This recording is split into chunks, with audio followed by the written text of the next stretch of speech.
ஒரே நாள்ல மாறிட்டானா எப்படி மாமா? நீங்க எல்லாரும் சேர்ந்து அவளை மிரட்டி சொல்ல சொன்னீங்களா?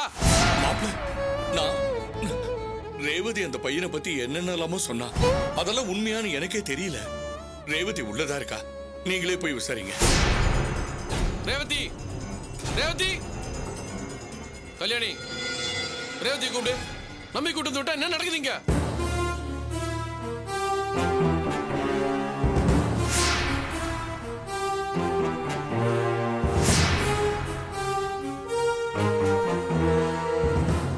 ஏய், என்ன பிரச்சனை உனக்கு? ஏன் சரவணா கிட்ட அப்படி நடந்துகிட்ட? நேத்து வரைக்கும் லவ் பண்ணவன் ஏன் திடீர்னு பிடிக்காம போச்சு? பிடிக்கலனா வேற எதுவும் கேட்காதீங்க. இந்த பார், என் முகத்தை பார்த்து பேசுற ரேவதி, என்னாச்சு?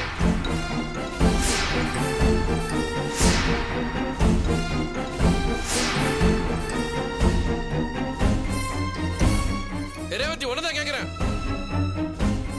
நீ போய் சொல்றேன்னு எனக்கு நல்லாவே தெரியுது. எதுக்காக இப்படி சொன்ன? யாராச்சும் மிரட்டினாங்களா? இந்த பார், யாருக்காகவும் பயப்பட வேண்டாம், நான் இருக்கேன். தைரியமா சொல்லி, ஏன் பிடிக்கல?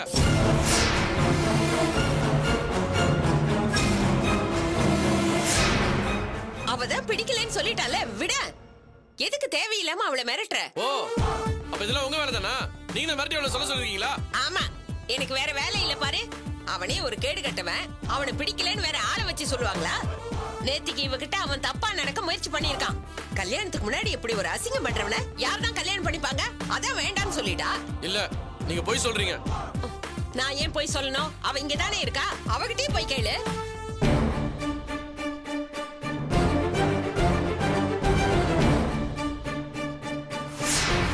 என்னமோ அவன் பெரிய யோக்கிய மாதிரி அவனுக்காக வக்காலத்து வாங்க வந்துட்ட. பொண்ணு பாக்குறது ஒருத்திய, லவ் பண்றது வேற ஒருத்தியன்னு கேவலமா நடந்துகிட்டு வந்தானே அவன்.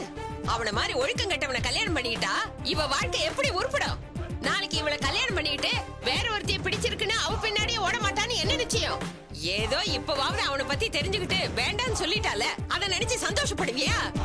இல்ல அத்த, நீங்க மனசுல எதையோ வச்சுட்டு தப்பா பேசுறீங்க. அந்த பையன் அப்படி பண்ணிருக்க சான்ஸே இல்ல. ரேவதி, உண்மையை சொல்லு. அந்த சரவணன் உங்ககிட்ட தப்பா நடந்துக்கிட்டானா? நேத்து இதெல்லாம் ஏன் என்கிட்ட சொல்லல? ஃபுல் டே உங்க கூட பேசிருக்கிற, கார்ல வரும்போது கூட நீ என்கிட்ட சொல்லல. என்னாச்சு உனக்கு திடீர்னு? சொல்லு. அவன் தப்பா நடந்துட்டான்னு இப்பதான் உனக்கு தெரிஞ்சுதா?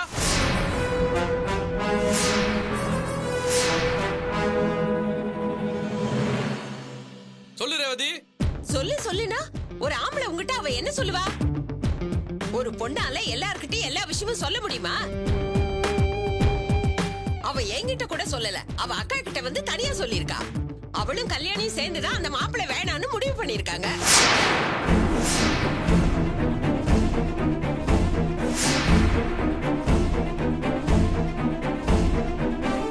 இவ அவனை நம்பி ஓடி போனவதானே. இவளே அவனை தூக்கி எறியறானா? அவ எப்படிப்பட்ட மோசமானவனா இருப்பான்? அழகா இருக்கிற பொண்ணுங்களை மயக்க வேண்டியது, ஆசை வார்த்தை சொல்லி கூட்டிட்டு போக வேண்டியது, காரியம் முடிஞ்சதும் தூக்கி போட்டுற வேண்டியது. இதுக்கு தானே அலைஞ்சுகிட்டு இருக்கானுங்க. அவனாட்ட கழிச்சட பையல இவ லவ் பண்ணதே பெரிய விஷயம். இவனுக்கு அறிவும் கிடையாது, வெக்கமும் கிடையாது. இல்லனா அப்படி ஒரு தருதலையே யார் லவ் பண்ணிருப்பாங்க? உங்க பையனே ஒருத்தி லவ் பண்ணி கல்யாணம் பண்ணிக்கும் போது அந்த பையனை லவ் பண்ணி கல்யாணம் பண்ணிக்கிறது தப்பு இல்ல.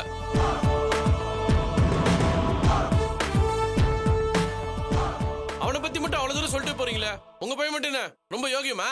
கல்யாணத்துக்கு முன்னாடி சிகரெட்டு, கஞ்சா, தண்ணின்னு இஷ்டத்துக்கு சுத்துறோம் தானே இவன்.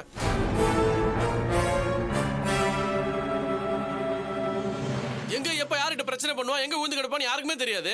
இப்படிப்பட்டவன் கல்யாணம் எல்லாம் தெரிஞ்சிருக்க முடியுமா? ஏன் இவனை நம்பியா கல்யாணம் விடாம உனக்கு பொண்ணு கொடுக்கல? மோனோட கம்பேர் பண்றப்போ அந்த பையன் எவ்வளவு பெட்டர். வேண்டாம், இதுக்கு மேல என் பிள்ளைய பத்தி தப்பா நீங்க முதல்ல பேச்ச நிறுத்துங்க. அந்த பையனை பத்தி மட்டும் பேசுறதுக்கு உங்களுக்கு என்ன ரைட்ஸ் இருக்கு? தருதல கைசில போய் இஷ்டத்துக்கு பேசிட்டே போறீங்க. மோனோட கம்பேர் பண்ணி பார்த்தா அவனும் தப்பானவன் கிடையாது. மாமா, அந்த பொறுக்கியை எப்படி வேணா தலையில தூக்கி வச்சு கொண்டாடுங்க. அதுக்காக ஏன் கேரக்டர் தப்பா பேசாதீங்க. அப்படி வா வழிக்கு. நேத்தவனை மன்னிச்சு ஏத்துக்கிட்ட, இன்னைக்கு மட்டும் அவன் பொறுக்கியா? அப்போ நீ அவனை மன்னிச்ச மாதிரி நடிச்சு என்னை ஏமாத்தி இருக்க. உன்னை பத்தி நான் உண்மையை சொன்னப்போ உனக்கு கோவம் வருது இல்ல? அவனை பத்தி நீ எவ்வளவு தப்பு தப்பா பேசியிருக்க. அவனுக்கு எப்படி இருந்திருக்கும்? நான் தண்ணி அடிச்சது, கஞ்சா பிடிச்சது எல்லாம் உண்மைதான். ஆனா அவன மாதிரி பொம்பளை பொறுக்கி கிடையாது. நான் லவ் பண்ணது கல்யாணி மட்டும்தான். கல்யாணத்துக்கு முன்னால ஒரு நாள் கூட நான் அவகிட்ட தப்பா நடந்தது கிடையாது. ஏன் என் சுண்டு வரல் கூட அவன் மேல டச் ஆனது கிடையாது. கேளுங்க, நீங்க நல்லவன் தூக்கி வச்சு ஆடுறீங்களே அந்த பொறுக்கி, அவன் எப்படி? இவன் மட்டும் நீங்க எஸ்கேப் ஆகல இந்நேரம் நாஸ்தியா இருப்பான். அந்த பொறுக்கியோட என்ன கம்பேர் பண்ணாதீங்க. மோகன், நீ சொல்றது உண்மை இல்லைன்னு உனக்கே நல்லா தெரியும். உன் கேரக்டர் எப்படின்றது எனக்கும் நல்லா தெரியும். தயவு செய்து உன் குறுக்கு புத்தியை யூஸ் பண்ணாத. என்ன நீ? நானும் பாத்துக்கிட்டே இருக்க, நீ இவனையே தப்பா சொல்லிட்டு இருக்க. நான் இந்த வீட்டு மாப்பிள்ளைன்னு வாய்க்கழியே சொல்லுவியே, அப்படின்னா நீ என்ன பண்ணிருக்கணும்? இவன் தப்பே பண்ணியிருந்தாலும் நீ இவனை விட்டு கொடுக்க கூடாது. ஆனா அவன் யாரு எவனே தெரிய அவனுக்கு சப்போர்ட் பண்ணிட்டு இருக்க. ஏங்க, என்னமோ ஊர்ல இல்லாத மாப்பிள்ளை கிடைச்சிட்டான்னு கொண்டாடுவீங்களே, இவன் யோகியதை என்னன்னு இப்ப பாத்தீங்களா? மோகனை இவன் மச்சானா நினைச்சிருந்தா இந்த அளவு கேவலமா பேசுவானா? தப்பு பண்ணது அவன். ஏன்டா இப்படி பண்ணேன்னு அவனை கேட்க துப்பு இல்ல. ஏன் புள்ளைய குடிக்கார தப்பானவன் பேசிட்டு இருக்கான். சும்மா தேவையில்லாம் பேசி பிரச்சனை டைவர்ட் பண்ணாதீங்க. நீங்க தான் ரேவதியை மிரட்டி போய் சொல்ல வச்சிருக்கீங்கன்னு எனக்கு நல்லா தெரியும். முடிவு உங்க பிளான் என்ன? இந்த கல்யாணத்துக்கு ஒத்துப்பீங்களா மாட்டீங்களா? இதையே எங்கிட்ட கேக்குற? அங்க கேளு. கல்யாணம் பண்ணிக்க வேண்டியவளே காரி துப்பி முடியாதுன்னு சொல்லிட்டா, அதுக்கப்புறம் அவ கால்ல விழுந்து கெஞ்சி சொல்றியா? வேணாத்த, நீங்க தப்பான ரூட்ல போயிட்டு இருக்கீங்க. பொண்ணை மிரட்டி கல்யாணத்தை நிறுத்திட்டா நான் சும்மா விட்டுறேன் நினைச்சீங்களா? மாமா, எதுக்கு இப்ப தேவையில்லாம பிரச்சனை பண்ணிட்டு இருக்கீங்க? ரேவதியை பிடிக்கலன்னு சொல்லிட்டால, விட்டுருங்களேன். அப்படிலாம் விட்டுற முடியாது மோகன். எந்த பிரச்சனையும் வராம இந்த கல்யாணத்தை நடத்தி வைப்ப நான் வாக்கு கொடுத்துட்டு வந்திருக்கிறேன். அதை நம்பி தான் ரேவதி அனுப்பிச்சு வச்சாங்க. மாமா, இதெல்லாம் உங்களுக்கு தேவையில்லாத விஷயம். அனாவசியமா இதுல தலையிடாதீங்க. தலையிட கூடாதுன்னா நான் அப்படியே சைலண்டா போயிட்டு இருக்கணுமா? நல்லவன மாதிரி நடிச்சு பொண்ணுங்க கூட்டுவான்னு சொல்லுவீங்க. நம்பி அந்த பொண்ணுங்க கூட்டு வந்து விட்டா வேலை முடிச்சு போன்னு கட்டி விட்டுருவீங்களா? இதெல்லாம் பாத்துட்டு இருக்கிறது நான் என்ன இழிச்சவாயனா? மாப்பிள்ள, உங்களை கெஞ்சி கேட்டுக்கிறேன், கோவப்படாம கொஞ்சம் பொறுமையா பேசுங்க. மாமா, தயவு செஞ்சு தப்பா எடுத்துக்காதீங்க. அத்தையும் மோகனும் சேர்ந்து அந்த பிளானே பண்ணிருக்காங்க. என் மூஞ்சில கறி பூசிட்டாங்க மாமா. மாப்பிள்ள வீட்டுல வேணா அதை பேசாம இருந்திருக்கலாம். ஆனா நான் அப்படி இல்ல. அந்த பையன் கிட்ட ப்ராமிஸ் பண்ணிட்டு வந்திருக்கிறேன், இந்த கல்யாணம் நடந்தே தீரும்னு. இது என் மான பிரச்சனை. சாரி மாமா, நீங்க என்ன வேணாலும் சொல்லிக்கங்க, இந்த கல்யாணம் நடக்காது. நடக்கும், நடத்தி காட்டுறேன். 2 நாள் டைம் தரேன். அதுக்குள்ள மாப்பிள்ளை வீட்டுல பேசி சுமூகமா ஒரு முடிவுக்கு வந்து இந்த கல்யாணத்தை நடத்தி வைக்கிற வழியை பாருங்க. இல்லனா அத்தை மச்சான் சொந்த பந்தம் எதையும் நான் பார்க்க மாட்டேன். இந்த பொண்ணை நான் தூக்கிட்டு போய் கல்யாணம் பண்ணி வைப்பேன். அதுக்கப்புறமே மேல வருத்தப்பட்ட இந்த பிரயோஜனமும் இல்ல. நல்லா யோசிச்சு ஒரு நல்ல முடிவு எடுங்க.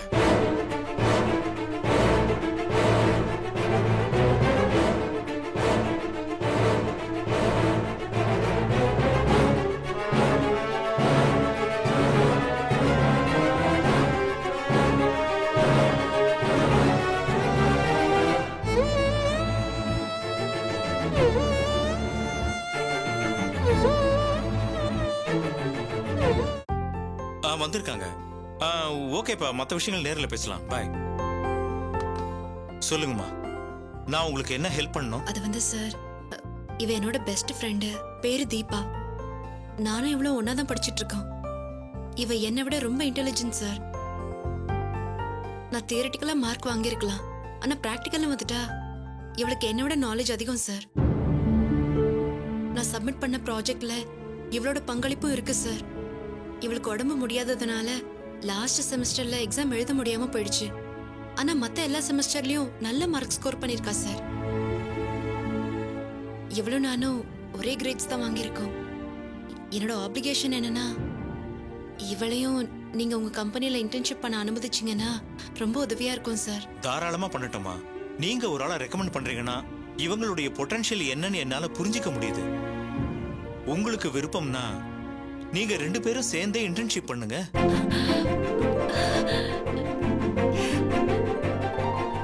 நான் இப்பவே ஹெச்ஆர்லயும் மத்த டிபார்ட்மெண்ட்லயும் இன்னொரு கேண்டிடேட் வர போறதா இன்ஃபார்ம் பண்ணிடுறேன். ஓகே?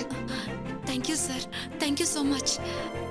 இந்த உதவியை நாங்க எப்பவும் மறக்க மாட்டோம் சார். இதுல என்னமா இருக்கு? பிரைட்டான ஸ்டூடெண்ட்ஸ் எங்க கன்சர்ன்ல வந்து இன்டர்ன்ஷிப் பண்றாங்கன்னா அது எங்களுக்கு தானே பெருமை.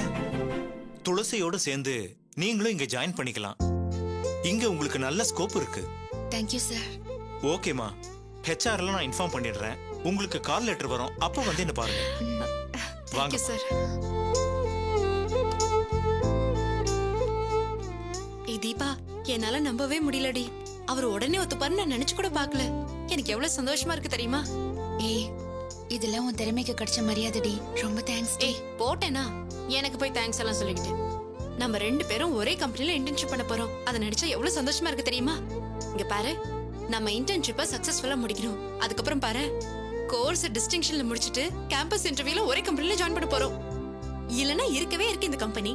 எங்கனாலும் டி நம்ம ஒரே கம்பெனில வர்க் பண்றோம். ஓகேவா?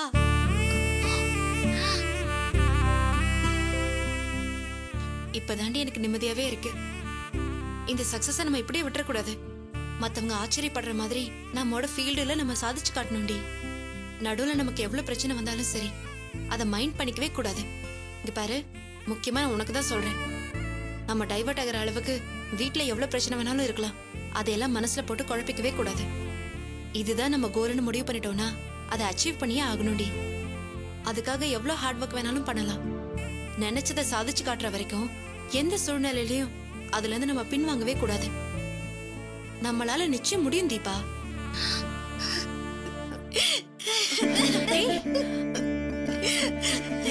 தீபா, என்னாச்சு? என்னாச்சு? என்னாச்சு சொல்லு. நீ என்ன அடிச்சாலும் என்னால தேங்க்ஸ் சொல்லாம இருக்க முடியல. தீபா, இங்க பாரு, நீ மட்டும் இல்லன்னா நான் பைத்தியம் பிடிச்சு செத்தே போயிருப்பேன். என்ன பழைய தீபாவை மாத்திருக்கிய. தேங்க்ஸ் சொல்லாம எப்படிடி? தீபா, தீபா இங்க பாரு, இங்க பாரு. இதுக்கெல்லாம் போய் அழலாமா என்ன? நான் தான் பழசெல்லாம் மறந்துடுன்னு சொல்லிட்டேன்ல. என்னை விட நீ தைரியமான பொண்ணு, கான்பிடண்டா இரு. அப்படி தாண்டி இருக்க. நேத்து வரைக்கும் நான் ரொம்ப டிப்ரெஸ்டா இருந்தேன். இப்படி ஒரு வாழ்க்கை தேவையான கூட யோசிச்சேன். ஆனா நீ வந்து எல்லாத்தையும் தலைகீழ மாத்திட்டடி. என் மனசுல இருந்த எல்லா நெகட்டிவ் தாட்ஸும் இப்ப எங்க போச்சுன்னு தெரியல. ஏதோ பெரிய சுமையை இறக்கி வச்ச மாதிரி இருக்கு. எனக்கு வந்த கஷ்டம்லாம் ஒண்ணுமே இல்லைங்கிற மாதிரி தோணுது. இதை விட பெரிய கஷ்டம் வந்தாலும் இனிமே என்னால தாங்கிக்க முடியும்டி. நாம என்ன அழறதுக்காகவா பிறந்திருக்கோம்? வாழறதுக்காக பிறந்திருக்கோம்டி. ஜெயிச்சு காட்ட பிறந்திருக்கோம். இங்க பாரு, இனிமே எதுக்காகவும் நான் கலங்கறதா இல்ல, பயப்படுறதாவும் இல்ல. எவ்வளவு கஷ்டம் வந்தாலும் சரி அதை ஊதி தள்ளிட்டு போயிட்டே இருப்பேன். இந்த நிமிஷம் சந்தோஷமா என்ஜாய் பண்ணணும்டி. நான் இந்த அளவுக்கு மாறி இருக்கேன்னா அதுக்கு நீ தானே காரணம். காதலுக்கு மட்டும்தான் இந்த மாதிரி மாத்திர சக்தி இருக்குன்னு சொல்லுவாங்க. ஆனா அதை விட பெரிய சக்தி ஃப்ரெண்ட்ஷிப்புக்கு இருக்குன்னு எனக்கு புரிய வச்சுட்ட. ஏய், என்னடி பெரிய ப்ரொஃபசர் மாதிரி லெக்சர்லாம் கொடுத்துட்டு இருக்க? நீ எனக்கு பண்ணதை விடவா நான் உனக்கு பண்ணிட்டேன்? அம்மா இல்லாத என்ன எப்படியெல்லாம் நீ பாத்துக்கிட்ட? எனக்கு கஷ்டம்னு வந்துட்டா எவ்வளவு சப்போர்ட்டிவா இருந்திருக்க. அதுக்கு முன்னால இதெல்லாம் ஒண்ணுமே இல்லடி. நம்ம அழறதுக்காக பிறக்கல, வாழறதுக்காக பிறந்திருக்கோன்னு நீ தானே எனக்கு சொல்லி கொடுத்திருக்க. அது 100க்கு 100 உண்மைடி. எவ்வளவு கஷ்டம் வந்தாலும் சரி எல்லாத்தையும் ஊதி தள்ளிட்டு எனக்கு ஒரு குறையும் இல்ல, இந்த நிமிஷத்தை சந்தோஷமா என்ஜாய் பண்ணலான்னு எனக்கு நீதானே சொல்லி கொடுத்திருக்க. இங்க பாரு, நம்மளால சாதிக்கவும் முடியும், சந்தோஷமாவும் இருக்க முடியும். இனிமே நம்ம அப்படிதான் இருக்க போறோம். என்ன இருக்கலாம்ல? கண்டிப்பாடி. நீ கொடுத்த தைரியத்துல எனக்கு இப்ப துரு துருன்னு இருக்கு. உள்ளுக்குள்ள அது ஏதோ ஒரு சந்தோஷம். அது என்னன்னு சரியா சொல்ல தெரியல. அது துளசி, எனக்கு உடனே கல்யாணிய பார்க்கணும் போல இருக்கு. போன் பண்ணி வர சொல்றியா? எதுக்குடி? என்னமோ தெரியலடி, சந்தோஷம்னதும் நம்ம 3 பேரும் சின்ன வயசுல ஒன்னா சுத்திட்டு இருந்தோமே, அந்த ஞாபகம் வந்துருச்சு. ஸ்கூல் படிச்ச காலத்துல புருஷன், கல்யாணம், குழந்தைன்னு எந்த கமிட்மெண்ட்ஸும் இல்லாம நம்ம எவ்வளவு சந்தோஷமா இருந்தோம். அதே மாதிரி எல்லாத்தையும் மறந்துட்டு கொஞ்ச நேரம் நம்ம 3 பேர் மட்டும் தனியா இருக்கணும்டி. சுத்தி இருக்கிற எல்லாருமே மறைஞ்சு போய் நாம மட்டும் இருக்கணும், சந்தோஷமா இருக்கணும். எதை பத்தின கவலையும் இல்லாம ஜாலியா பேசி சந்தோஷமா சிரிக்கணும்டி. அப்படி இருந்து எவ்வளவு நாள் ஆச்சுல. ஏய், எனக்கு ஆசையா இருக்குடி. உடனே போன் பண்ணி கல்யாணிய வர சொல்றியா?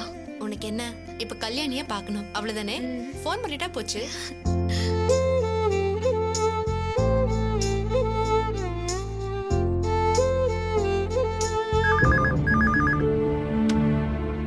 ஹலோ. ஏ கல்யாணி, ஏன் எதுக்குன்னுலாம் கேட்காத, உடனே கிளம்பி வா. தீபா உன்னை பாக்கணுமா? துளசி, நானே உன்னை பார்க்கணும்னு இருந்தேன். நல்ல வேளை நீயே எனக்கு போன் பண்ணிட்ட. ஏய், என்னாச்சு? ஏன் ஒரு மாதிரி பேசுற? உன் குரலே மாறி இருக்கு. வீட்ல ஒரே பிரச்சனைடி. எனக்கு என்ன பண்றதுன்னு தெரியல. உன்னையும் தீபாவையும் பார்த்தா நல்லா இருக்கும்னு தோணுச்சு. உங்களை விட்டா எனக்கு வேற யாரடி இருக்கா? ஏய், என்னடி பிரச்சனை அங்க? எல்லாம் ரேவதியால வந்த பிரச்சனை தாண்டி. அது எல்லாத்தையும் போன்ல சொல்ல முடியாது. நீங்க எங்க இருக்கீங்கன்னு சொல்லுங்க, நேர்ல எல்லாத்தையும் சொல்றேன். எங்க வீட்டு பக்கத்துல கோவில் இருக்குல்ல, நீ அங்க வந்துரு.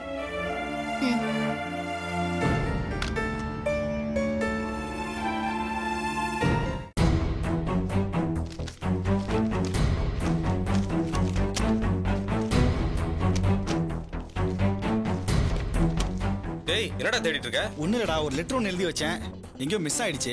என்னது லெட்டரா? லெட்டர் இல்லடா, புக்கு தேடிட்டு இருக்கேன். புக்குனா செக் புக்கா? இல்லடா, ஒரு பழைய புக்கு. பழைய புக்கா? ஏண்டா கல்யாணத்தை பக்கத்துல வச்சுட்டு தலைக்கு மேல வேலை இருக்கு, பழைய பேப்பர் வைக்கிற மாதிரி புக்கு தேடிட்டு இருக்க? ஏண்டா நீ கொஞ்சம் பேசாம இருக்கியா? நானே டென்ஷன்ல இருக்கேன். டேய் உன் நடவடிக்கை எல்லாம் பார்த்தா எனக்கு தான்டா டென்ஷனா இருக்கு. மூஞ்சி வேற கந்தர கோலமா இருக்கு. ரூமையா சரி பண்ணு. நானே தேடிக்கிறேன்டா. டேய் நான் தேடலடா, அடுக்கி வச்சுட்டு போறேன்டா. நீ ஒரு ஆணையும் புடுங்க வேண்டாம், நானே பாத்துக்கிறேன். எங்க வச்சு தொலைஞ்சேன்? வாங்கண்ணா, இப்பதான் நீங்க வருவீங்க நான் அவன்கிட்ட சொல்லிட்டே இருந்தேன். டேய் நீ இன்னுமாடா ரெடி ஆகாம இருக்க? சரி அதை விடு. இங்க பாரு, நான் அத்தை வீட்டுக்கு போயிட்டு அவங்கள அப்படியே பஸ் ஸ்டாண்டுக்கு கூட்டிட்டு வந்துடுறேன். நீ இவனும் வேலையை முடிச்சுட்டு அங்க வந்துருங்க. என்னடா என்ன யோசிக்கிற? சொல்றேன்னு தப்பா எடுத்துக்காதீங்க. கல்யாணத்தை கொஞ்ச நாள் தள்ளி போட்டா என்ன? என்னது? என்ன சொன்ன? தள்ளி போடுறதா? டேய் உனக்கு என்னடா பைத்தியமாடா பிடிச்சிருக்க? இன்னும் 3 நாள் கல்யாணத்தை வச்சுக்கிட்டு மரத்தனமா பேசிட்டு இருக்க. கோவப்படாதீங்கண்ணே, ஒரு 6 மாசம் கழிச்சு கல்யாணத்தை வச்சுக்கிட்டா. டேய் கல்யாணத்துக்கு எல்லா ஏற்பாடையும் பண்ணியாச்சு, பத்திரிக்கை அடிச்சு ஊரை கூப்பிட்டு எல்லாரையும் வான்னு சொல்லியாச்சு. இப்போ வந்து 6 மாசம் கழிச்சுன்ற அறிவில்லையாடா உனக்கு? மத்தவங்களை விடுறா, பொண்ணு வீட்டுக்காரங்களுக்கு என்னடா பதில் சொல்றது? அவங்க நம்மளை பத்தி என்ன நினைப்பாங்க? கல்யாணத்துக்கே இவ்வளவு தடுமாறாங்கன்னா இவங்களை நம்பி எப்படி பொண்ணை கொடுக்கறதுன்னு யோசிக்க மாட்டாங்க?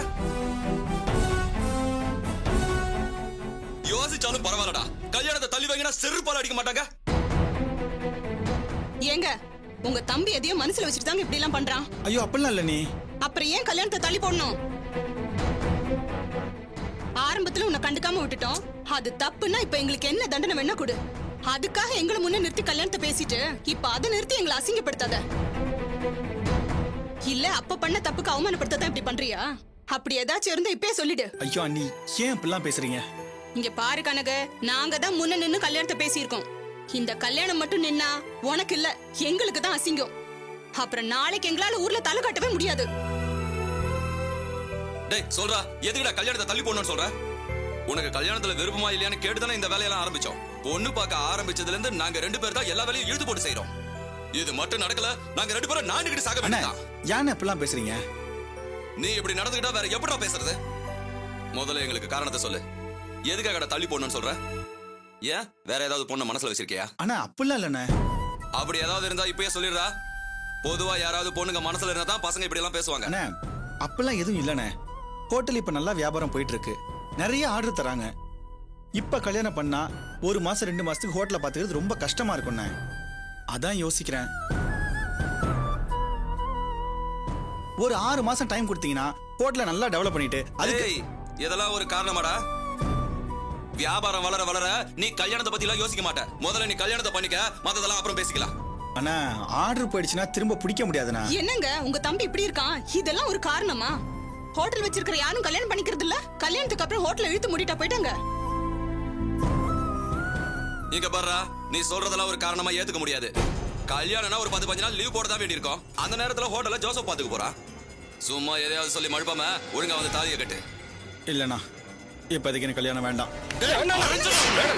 கோவப்படாதீங்கண்ணா. பாருடா ஜோசப், பைத்திய மாதிரி பேசுறான். ஆனா அவன் எப்பவுமே இப்படிதானா, எதையாவது போட்டு குழப்பிட்டே இருப்பானா? ஜோசப், இவனால எங்க மான மரியாதையா போயிடும். ஊருக்குள்ள தலையை காட்ட முடியாது. நான் அதெல்லாம் ஒண்ணு இல்லண்ணா, நான் அவன்கிட்ட பேசுறேன். கல்யாணத்துக்கு ஒத்துக்குவானே? டேய் இதெல்லாம் சரியில்லடா. நீ எதையோ மனசுல வச்சுக்கிட்டு தான் என்னை இப்படி கழுத்த இருக்கிற. நான் டென்ஷன் ஆகாதீங்கண்ணா. நிஜமாவே ஹோட்டல்ல நிறைய ஆர்டர் வந்திருக்குண்ணா. அந்த டென்ஷன்ல பேசுறாம ஒரு 2 நாள் இருந்து வேலையை முடிச்சிட்டானா அவன் ரிலாக்ஸ் ஆயிடுவானா? நீங்க போய் கல்யாண வேலை கவனிங்க. நாளைக்கு இல்ல நாளை மறுநாள் நான் இவனை கூட்டு வரேன். டேய் வந்துருவான்ல? கண்டிப்பாண்ணா. இருக்கிற ஆர்டர் எல்லாம் முடிச்சுட்டு ஒரு 2-3 நாளைக்கு பொறுப்பான ஆளை போட்டு நாங்க வந்துகிட்டே இருக்கோம்ண்ணா. நீங்க கவலையே படாதீங்க. இவனை கூட்டிட்டு வர வேண்டியது என்னோட பொறுப்புண்ணா. டேய் இங்க பாருடா, பத்திரிக்கை அடிச்சாச்சு, எல்லாருக்கும் கொடுத்தாச்சு. ஒழுங்கா வந்து அந்த பொண்ணு கழுத்துல தாலியை கட்டு. கண்ட காரணத்தை சொல்லி கல்யாணத்தை கோவப்படாதீங்கண்ணா.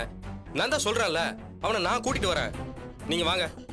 ஐயோ அண்ணா, நீங்க முதல்ல கிளம்புங்க. அத்தையை கூட்டிட்டு ஹோட்டல்ல போய் இருங்க. நானே வந்து உங்களை பஸ் ஏத்தி விடுறேன். அண்ணி கிளம்புங்க நீ. இங்க பாருங்க, இந்த கல்யாணம் மட்டும் சொன்னபடி நடக்கல, அப்புறம் தம்பியாவது மண்ணாவது ஒரவே வேண்டான்னு தூக்கி போட்டு போயிட்டே இருப்போம். வாங்க அண்ணே, போங்கண்ணே போங்கண்ணே. மண்டையில ஏற மாதிரி சொல்லி புரிய வைடா. டேய், நீ என்னடா பண்ணிட்டு இருக்க? எது கல்யாணத்தை தள்ளி போணுங்கற? கல்யாணத்தை தள்ளிலாம் போட வேணாண்டா, ஆ, கல்யாணத்தை நிறுத்திடலான்னு இருக்கேன். என்ன சொன்ன? டேய், என்னது கல்யாணத்தை நிறுத்திடலாமா? டேய், லூசாடா நீ? தீபாவை நினைச்சா எனக்கு ரொம்ப கவலையா இருக்குடா. அவ லைஃப் நல்லா இருக்கணும்னு நான் எவ்வளவு ஆசைப்பட்டேன். இப்ப அவ புருஷனை விட்டு பிரிஞ்சு டைவர்ஸ் வாங்கி அவ வாழ்க்கைய வேற மாதிரி ஆயிடுச்சுடா. எல்லாம் என்னால தானே. டேய், அதுக்கு இதுக்கு என்னடா சம்பந்தம்? நீ கல்யாணத்தை நிறுத்திட்டா அவங்க டைவர்ஸ் கேன்சல் ஆயிருமா? உன்னை பார்த்து ஐயோ பாவம் நினைச்சு அந்த புறம்போக்கு அந்த பொண்ணோட சேர்ந்து வாழ போறானா? அப்படி இல்லடா. தீபா கஷ்டத்துல இருக்கும்போது என்னால மட்டும் எப்படா கல்யாணம் பண்ணிட்டு சந்தோஷமா இருக்க முடியும்?